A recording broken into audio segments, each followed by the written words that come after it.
FBR Forum Videos. I'm Peter Loshak. This is part 2 of the Golokhov versus the World show for January 17th. Normally we do this in one segment, but we talked so long about Manti Te'o and whether he's gay or not and his girlfriend that we're actually going to split it up into 2 parts. Right now we're going to get into the meat of the show, which is handicapping the upcoming NHL season. Dave, thanks for being here with us once again. All right, thanks for having me. All right, so let's talk about what teams we think might be, a good bet on or against in the early going. Let's start with the Eastern Conference, and I'll come right out and say it. I think the Rangers, they are one of the favorites to get to the Stanley Cup, but based on the futures odds, they're actually only the second choice, significantly behind Pittsburgh. They're 5-1 to get to the to win the Eastern Conference right now, and I think as much as everyone's expecting them to do well this year, I think they're still going to be a little bit undervalued in the first month or so. They're a complete team. They added Rick Nash. I think my prediction is first 4 weeks of the season, Rangers are going to come out significantly up on their money lines. What do you think? I do like the New York Rangers to win the Eastern Conference. We have to take into account the lockout shortened season. Sure. And what I mean by that is the Rangers played a lot of hockey last year, and typically I don't like teams that made it to the conference final the year before and then, kind of have to do the whole thing all over again. I think they would, had the season started right away, we would have seen a slow start from them. They probably wouldn't have won their division like they did or the conference like they did last year. But now a team that went to, I think they played 3 7-game series. They played Ottawa, I forget who they played, Washington I think was a 7-game series, and the Devils was also. So they played 3 7-game series in the playoffs, and now they get this whole kind of sort of mini extended off season where they didn't have to play hockey through the first few months, which to a team like the Rangers is pretty much irrelevant. Just to throw out a little point, we talk about the Miami Heat in basketball not caring about some of these games mid-season because they know what their identity is and they know that the playoffs is the important time. The Rangers cut all that out. They can just hit the ground running right now, have a lot of consistency, and really go for it. So that's why I like the Rangers there. All right, from the rest of the Eastern Conference, are there any of the bigger long shots that you think might be a little bit undervalued that might be a good bet on going forward?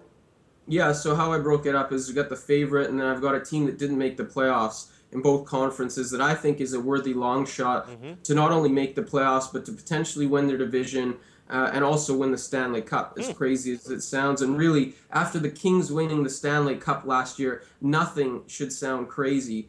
I like the Tampa Bay Lightning. I think you look at this team, they finished, I think it was 10th in the conference, but really, they allowed more goals than any other team in the NHL last year per game. You look at some of the other teams in that category that were up there. You got the Islanders, you got the Toronto Maple Leafs, bottom basement teams. So the fact that Tampa Bay was at least in the hunt for a playoff spot while giving up the most goals per game, to me is a sign of a quality team. I love their offense. They boosted their defense with a couple of veterans, Sammy Salo. Not great, but they at least set some reinforcements there. And then obviously the big sort of gamble as to why they think they're a cup contender, as to why I think they're a cup contender, is they traded for 24-year-old goaltender Andreas Lindback, who played in Nashville. He was the backup, but he's a young up-and-coming goaltender. And really, I think a lot of people are putting a lot of pressure on this guy to be a franchise guy. I just think Tampa Bay's a contender because he's going to be better than whatever they had last year. Their goaltenders were pathetic last year. He's an upgrade at the very, very minimum. So I think if he's good, they're going to be a playoff team. If he's as good as they believe he can be, they're going to be an Eastern Conference contender. And if he has a breakout season and is among one of the better goalies in the league, they could win the Cup. So that's why I like Tampa Bay in that role. Well, Dave, I completely agree with you. Tampa Bay was actually the second team that I had identified as a team that I'm going to be looking for to have some value going forward. And I definitely think that when we look at, March 1st, Tampa Bay will be positive money overall on their money lines. Let's move ahead to the Western Conference. Now, of the top contenders, the Kings and Vancouver are basically the top 2 choices to win the West at about 5.5 to 1 each. The top contender that I think is going to have the most value going forward is actually St. Louis. They're about a third choice at about 7 or 7.5 to 1. I think they've got a deep, complete team. They can rotate goldies in and out. And I think, again, March 1st, you're going to look back and see that St. Louis has been one of the profitable teams to have bet on overall. What do you think about that? I would disagree a little bit. Really? I don't think you're Okay. wrong to say that. I think there's still value with the Blues on a nightly basis. People still view their last season as a fluke. People Mm-hmm. are still questioning Brian Elliott and Yaroslav Halak as being elite goaltenders. I think overall this is still a team that's going to have a lot of consistency from last year. A lot of young players who are now a year older. As far as winning the cup or making a deeper run into the playoffs, I personally am skeptical of this team. I think that their one weakness is offense, and I don't think that in this NHL you can just get it done with really good defense. I know they definitely have above average defense, some of the best goaltending and defense. If you mash that together, probably top 5 in the NHL. Their offense is what really concerns me, and they did nothing to bolster this unit in the offseason. They actually lost a couple guys, nothing major, but veteran presence like Jason Arnott. Not that they necessarily needed to bring him back, but for a team that made some good strides last year, you'd like to see them make a couple of offseason moves here or there to kind of bolster the weaknesses and build on their success from last year. I don't think they did that, so that's why I don't like the Blues there. All right, well, we'll see how it turns out. What team from the Western Conference do you think might be a good bet going forward these next few weeks? I like the Vancouver Canucks. I know it's kind of a overplayed theme, and people are sort of high on them, or they're very polar, either high or very low on them. Yeah. I think the fact that they kept Roberto Luongo is going to help. It's a very condensed season. Teams with 2 goaltenders are going to be happy that they have 2 goaltenders because Sure. a lot of back-to-backs, a lot of condensed scheduling.